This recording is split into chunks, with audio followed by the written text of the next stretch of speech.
What is going on, guys? We are back playing some more Surviving with RotaryCraft. Now today, guys, we got a lot of stuff to do, both RotaryCraft and regular building stuff. So first off, for the RotaryCraft, we're going to be working with the performance engine, which is pretty much like a better version of the gasoline engine. It's going to burn the ethanol crystals that we made last episode and that I've been working on making between then and now. It's going to be able to use those along with water that we're going to have to pump in and some additives that we can put in but we don't need to put in, such as redstone, gunpowder, and blaze powder. And it's going to allow us to send that through a 16:1 gearbox, a bevel gear, and then we're going to throw it into the extractor.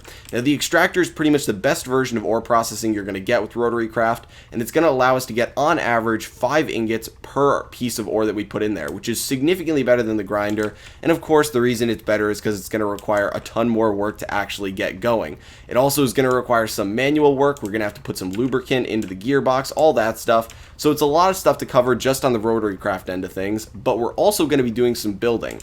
Now that's what we're going to start the episode out with, but it's going to be really quick. We're not going to do a ton of building on camera where I talk and all that. I might show a couple clips of me clearing out an area, doing some building of the house. It's a really big house. I don't think we're going to cover all that I want to get done today, but we're going to have enough where we can start building stuff in there. And so I'm pretty much just going to probably throw some music on and do a couple clips for maybe like a minute of me actually building it. But we do have 2 chests right here, and that is because we've got so much to do today. So the top one is all the stuff we're going to need for the extractor setup. The bottom one is all the stuff that I've gathered for the build. It is a pretty cool house that I, worked on in creative. I think you guys will like it, and hopefully we get a good amount of it done today, but it's a lot of stuff. So one thing I do want to point out is that I am going to be taking a break from videos tomorrow. We've recorded for like over a week straight of a video every day. It's been a ton of fun, but I've spent so long prepping for this, doing research on how to get the performance engine working correctly and get the extractor working, all that I am going to take a break tomorrow for one day. I hope you guys don't mind. I apologize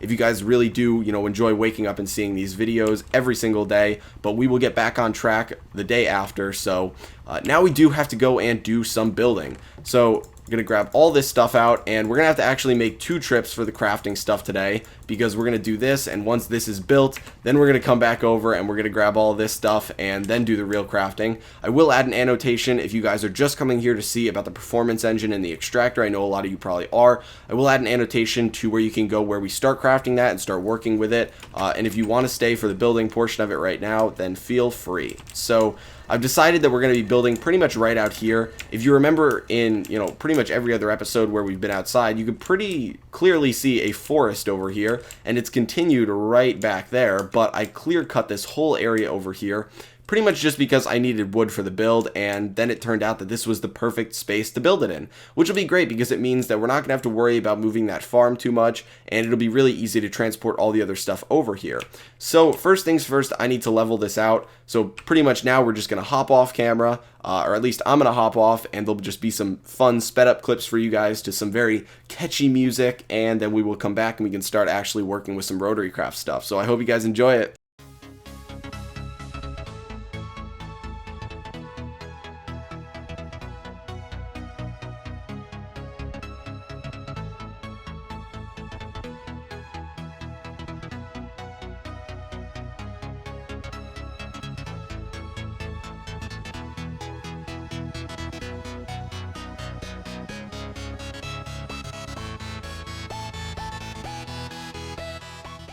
Okay guys, so we are back, and now it is time to do the second set of opening the chest and crafting and all that stuff. I guess we really didn't craft before, but now we're going to do the crafting for all the stuff we're going to need to run the extractor and make the performance engine and all that. I already have some of the stuff finished, the stuff we craft all the time. We've got the pump, we've got the 2 DC electric engines, the shaft junction, we've got the lubricant hose, which I actually don't think we're going to use today. Eventually I'll use it when I end up moving this whole setup over behind a wall where I can just dump some of the canola seeds in and the lubricant goes straight into the gearbox.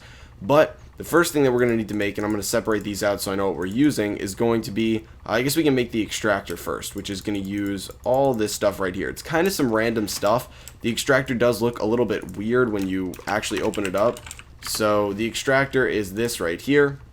This is what you're going to be using. A lot of random stuff. Like I said, you need the oak wood, stone, netherrack. Everything else makes sense, but just 3 blocks that just kind of fit in there a little bit. And the reason I'm guessing because there's like a lot of different processes that happen in here. I'm guessing these all kind of relate to their own one. There's a lot of stuff going on there.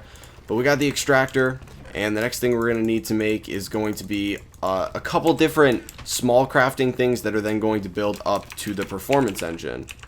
So get the performance engine. So we need to make aluminum alloy cylinders, and I guess we actually need to craft those over here. This is what we're going to be using the aluminum for the first time. What? Aluminum alloy ingot. Oh, these are just regular aluminum ingots. Okay guys, so we are back. I now have the aluminum alloy ingots. This was a horrible mistake that I made, that I did not notice this before I started recording today, because this took forever. Not only did it take forever to go into the nether, find a place to kill the blaze, and I didn't really need to kill more than one. I killed a couple, but the hardest part was actually heating up the blast furnace hot enough using the frictional heater. You can't just use lava because you got to get it to like 900 degrees Celsius.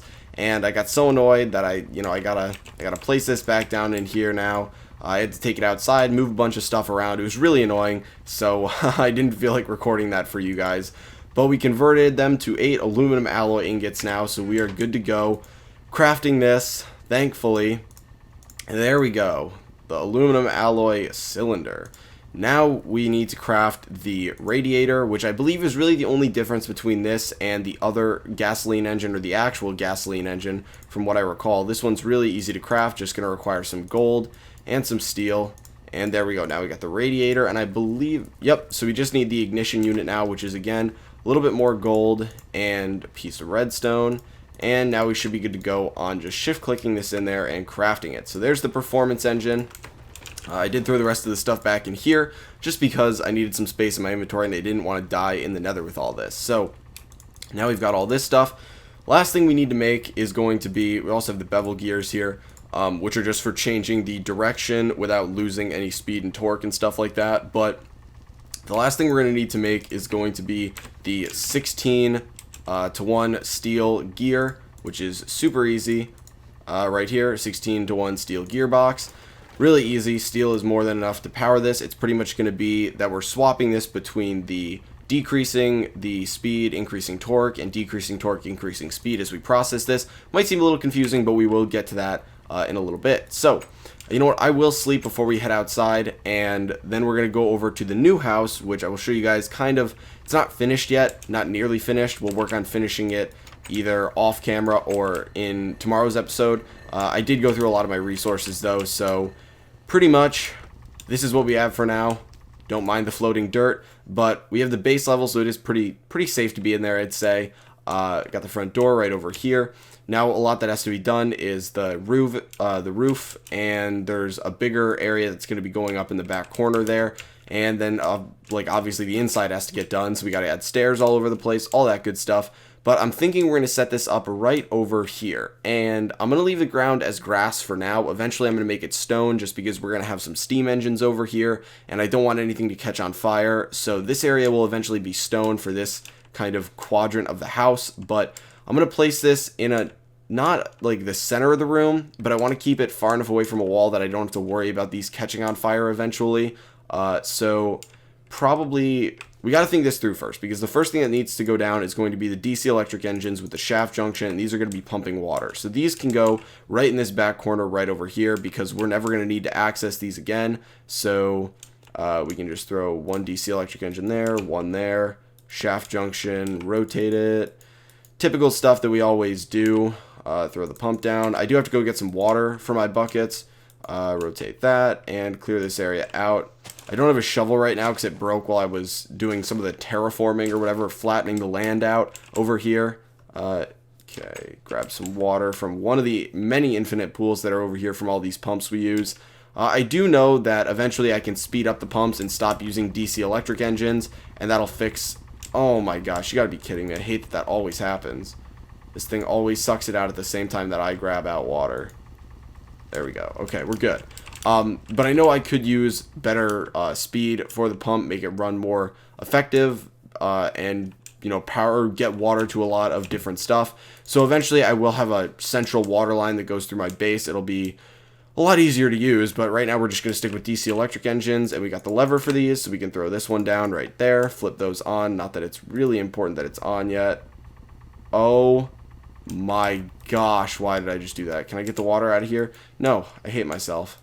I hate myself so much. Like, I actually cannot believe I just did that. I usually do that, and it's not an issue. We're just going to grab water from down here now. But, oh my gosh, there's absolutely no reason for me to flip it on there. Absolutely no reason. Okay, we're just going to get water in both of these because why not? The only nice thing is that this one, we're not actually using it for a steam engine. We're going to be using it for getting the water to the performance engine. So we got that. Now we have the liquid pipes, which can come out in the performance engine. Ooh, we are low on food too. We got to eat. I've been surviving on apples because like I haven't killed any animals recently. So hopefully this will be enough to hold us over. But we can have the performance engine go right. I guess we can throw it right there. We might as well. So the performance engine is going to use water. And then right here on this side is where we're going to throw these ethanol crystals. And on this side is where we're going to throw the additives. Now, I forgot to get some additives from the base, but that's going to be, like I said earlier, redstone, gunpowder, or blaze powder. Now, the whole thing with these is that they all work the same. They're all going to increase at the same amount. The only difference is the amount that you need to put in here to fill this up, because both sides, the fuel will go up, and then this, like the side across from this, I can't even highlight it, but that is going to increase just like the fuel would, and that's going to be the additives. And adding in redstone is less effective than adding in gunpowder, which is less effective than adding in blaze powder. I want to say that gunpowder is 2-to-1 with redstone, and blaze powder is 4-to-1. So a whole stack of blaze powder will completely fill up this entire UI right here, this entire like little bar. Redstone, a full stack, will of course then just fill it up a quarter, and gunpowder will fill it up halfway. So it's just something to keep in mind. You can also pump in liquid ethanol. If you don't know, you can melt ethanol crystals down into liquid ethanol, and then you can pump the liquid in here, but we're just going to manually move them over because there's really no point in doing anything else. So then we have the steel gearbox, and there are a lot of things we want to take care of before we start actually powering this stuff up. So we can throw down the gearbox right here. And we really haven't used gearboxes that much because, you know, we really haven't needed to. But this one we are going to have to worry about adding lubricant to it. And pretty much we're going to be using, you know what, I'll actually go over that later. It's going to be flipping the settings from the torque to speed that I was talking about. What we can do now is throw down the bevel gear, which is going to go right here. And this thing is crazy. You don't use a screwdriver to switch it. It just allows you to see the sides. So right over here is the, I believe that's the red side, and then blue side is the top. So wait, I thought that looked like it was red. What is this side right over here? Which way is that facing? That's facing north? Is that supposed to be yellow? What? I am so confused right now. Okay, we want this to go up, and we want this to be north. There we go. Okay, so I was right the first time. Pretty much, you have the output side is going up because we need to power the extractor from the bottom, and we need to be transferring it from north, so we set the input side for north. So this pretty much is just going to be a lossless version of redirecting the power some other way, which from this case is coming from north going up. So then we throw down the extractor up here, got to shift click it down. And here's the extractor. Now there's a ton going on in here, and that's because, like I said, there's a lot of different processes that happen in here. So if we open up the book, we can go to processing extractor, and pretty much what this does is it's all these different stages. So each stage has a different required power. Each stage has a different required torque, speed. You can see the inputs at the bottom, and stages 2 and 3 require water supply. So pretty much if you can create enough power, torque, and speed to be able to pretty much if you can create 512 newton meters of torque and 8,192 radians per second consistently, this thing will be able to run without having to do anything to that. But that's really annoying to create. So what we're going to be doing is flipping between those two, manually changing it after we process a stack of stuff. Just because we can't actually get all of these coming from the performance engine or the gasoline engine or any of that right now. You'd have to stack a ton of like the hydroelectric engines. I forget what they're called, but you could use a lot of those, like 8 of them at max capacity to power this thing consistently, but we're not going to do that. So what we need to do is go get some buckets of lubricant and bring those out here for this, and then we can eventually throw the ethanol crystals in there. So we're going to get some redstone, some lubricant, we're going to throw them in there, and we're going to start this thing up and see how it runs. And then I do have a little bit back in the base to process. I don't have any iron back here, unfortunately, so you're going to have to bear with me while we process like I don't even know, aluminum, tin, something. Okay, so we want to let's grab some tin, let's grab some redstone, and there we are. Okay, so we got all that, and now we need to get some buckets of lubricant, which we can just get out from the reservoir over here.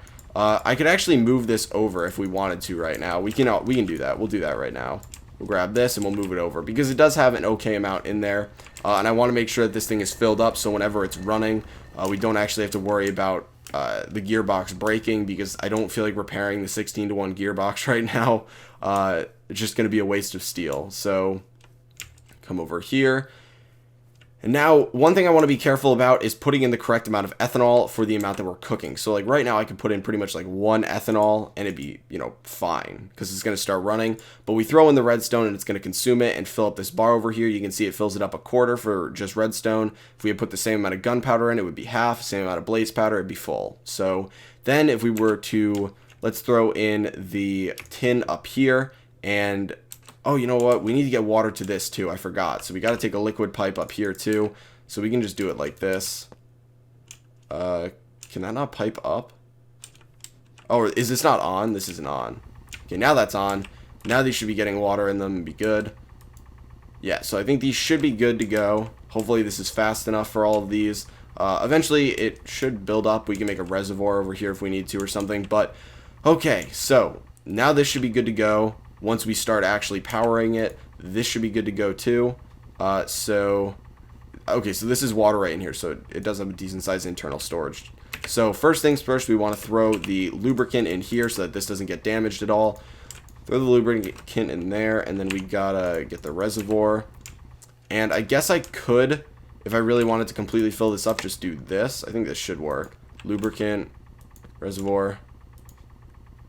Okay, yeah, so this is just completely draining this thing. Okay, good. Now we can break this, get both of these back. Awesome. And eventually we will just hook up a lubricant hose to this from that other setup, like I said, and then hook that setup up to the farm. It'll be all good. We'll have this consistently filled with lubricant, but now we need to throw some ethanol crystals in there, and we should be good to go. So I just want to throw 1 in there for now. You can see it's got 30 seconds of fuel. This whole thing should be running, and this process is going to be going. So we're actually going to throw in there, like, let's throw like 6 in there. Okay, 3 minutes. That'll be more than enough for this process, I think. So this is going to process one at a time. It's very slow to actually process these. But while that's going, we're going to look at this right over here. So, of course, this one, because it has 4 different steps, 4 different processes that it's got to go through, we have 4 different lines for power, speed, and torque. So power and torque are good right now, but speed is only for the first and last. So right now, this is not going to be able to process this tin dust, okay? Even if it's got, you know, the water in there and everything for the second step, it doesn't have the speed for it. It's got the torque and power, but not the speed, so it's just going to stop here.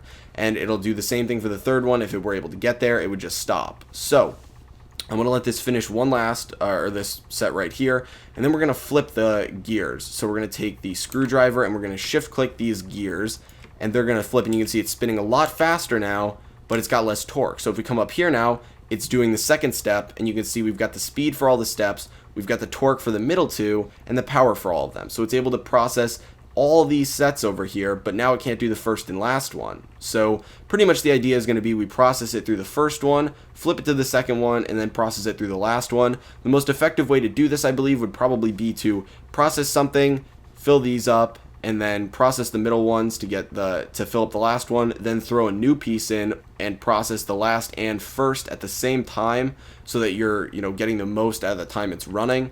But once we get that to the last one, we can take the screwdriver again, shift click this again, and it'll flip it, and the first one will go back to processing, and the last one will go back to processing. And then we'll finally be getting out the flakes once this finishes, and the flakes will be the same thing that we get out of the grinder, and then we throw those into a furnace, which will hook up eventually. If we can automate it, I think we probably can automate this with just a hopper, and we'll just use the frictional heater on a furnace so that it cooks these, and eventually it will just get thrown right into a chest for us. So all we're going to have to do is just throw our stuff in here, and then a couple times manually flip this gearbox when we want to process it, and then we'll be good to go. So it is a very kind of tedious process to work with. Multiplier achievement. So yeah, we got the flakes out of here, but it is a very tedious process, but we are going to get a lot of iron from it, and a lot of this is just going to be done off camera. For me, I'm not going to actually do this on camera, so it doesn't really matter that it's tedious for you guys. but this thing is only going to process for another 47 seconds, which is fine. The reason I didn't throw all the crystals in there is because we don't want it to just run after we're done, and I don't feel like messing around with that too much. So I'll just let it finish off over here. But that is going to be it for today, guys. I hope you enjoyed the episode. Sorry if it was a little bit boring with like the building stuff if you didn't really enjoy that, but hopefully you just clicked on the annotation and skipped it. But if you did enjoy the episode, feel free to give it a like. Also, if you found it informative, entertaining, any of that stuff, give it a like, as it does help me out a lot. And I will talk to you guys later.